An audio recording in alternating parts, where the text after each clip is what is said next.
Welcome to our show. It's Vincent and Andrew. Vincent Wong, founder of Solution Views. Andrew Wong, founder and editor-in-chief of Harbor Times. All right, Monday morning. Woo, time to wake up. Let's let it rip. Okay, last week we forgot something.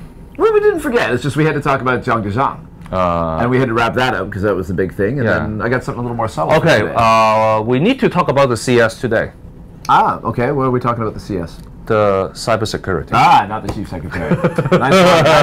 Okay. All right. Cybersecurity. Okay, so last week, I think it was on Thursday, we had our thing was a little preview of this event that was going on at the Hong Kong General Chamber of Commerce.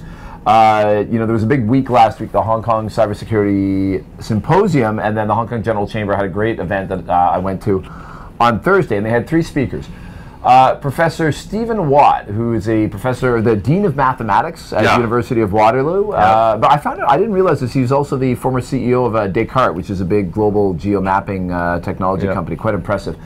There was a guy, Cedric Janot from Privacy, which is a cybersecurity company. They started doing projects for government and military, and now they're moving into finance. It was pretty interesting. And then they had Dickie Wong, who's an inspector of the Hong Kong police and in charge of one of the 3 big divisions they have for cybersecurity. All right? Yep. All good.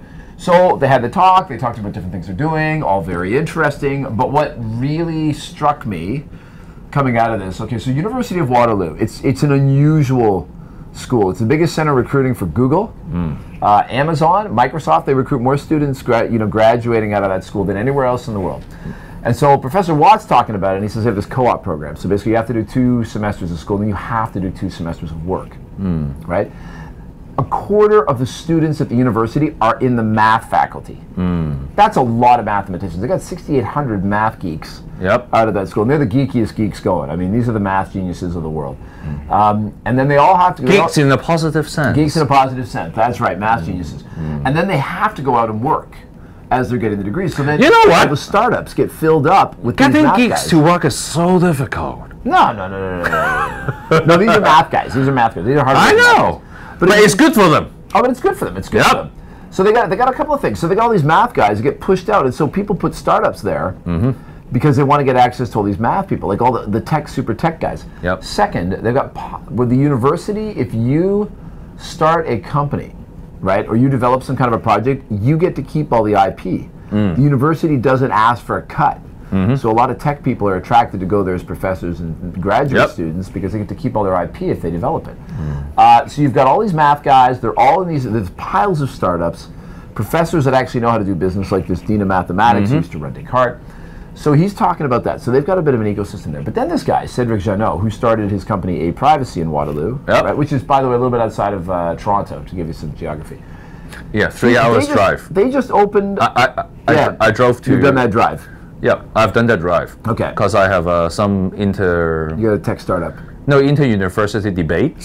Okay. And actually, I kind of set up the Chinese debate team for University of Waterloo. Okay. Yeah, I'm not surprised they got a few Chinese guys. And now they are really big. Yeah. And now they are now really big. They have a debate league. Wow. Okay. In Ontario. Okay. So it's not a one-on-one debate now. In Chinese language. In Cantonese. Basically. In Cantonese. Yeah, it's kind of like 20 teams versus 20 teams within Ontario. That's big. Yeah. Okay. All right.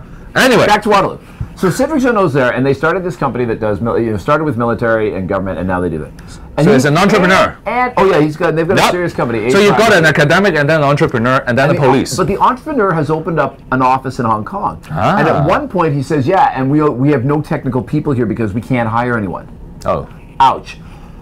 The third one is, so, we put the question to them, and it was, so this all goes to policy. How come they cannot hire? They cannot hire anyone. Here comes the policy part. Hong Kong is going to be a smart city. Hong Kong is going to be a center of innovation. Nicholas Yang says, but you can't hire the people because they don't have there's not enough of a pool of technically skilled people here in Hong Kong. And this is when it gets to the smart city thing. And I'm thinking, I've been here 20 years, and I've met piles of people in academia and business, and I've never met somebody who's like, I'm studying math.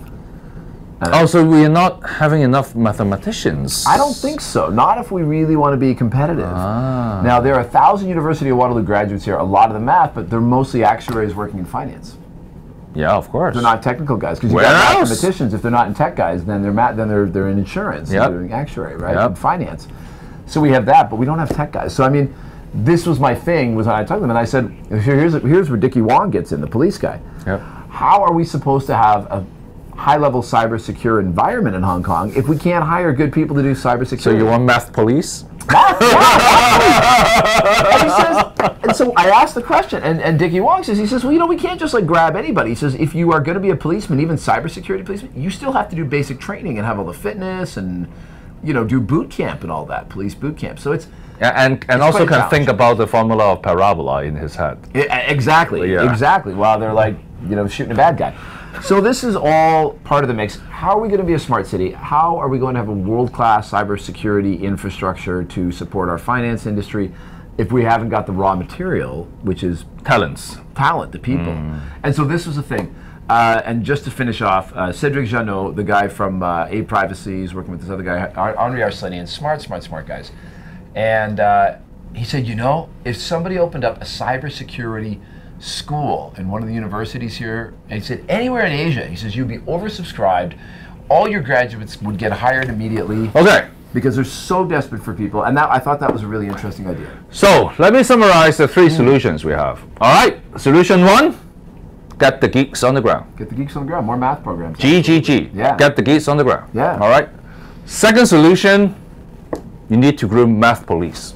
Yeah, we need math police. Absolutely. Easier said than done, but yeah. Number 3, the third solution is set up a cybersecurity school here. Cybersecurity school in Hong Kong. In Hong Kong. We groom your homegrown math geeks. We would be the center for Asia because there's nobody doing it in Asia. Waterloo's got 3 faculties that are doing cybersecurity. But if we did one in Hong Kong, we'd be the kings. So 3 solutions for you to chew on. That's right. And food for thoughts. With that, thank you for the great summary.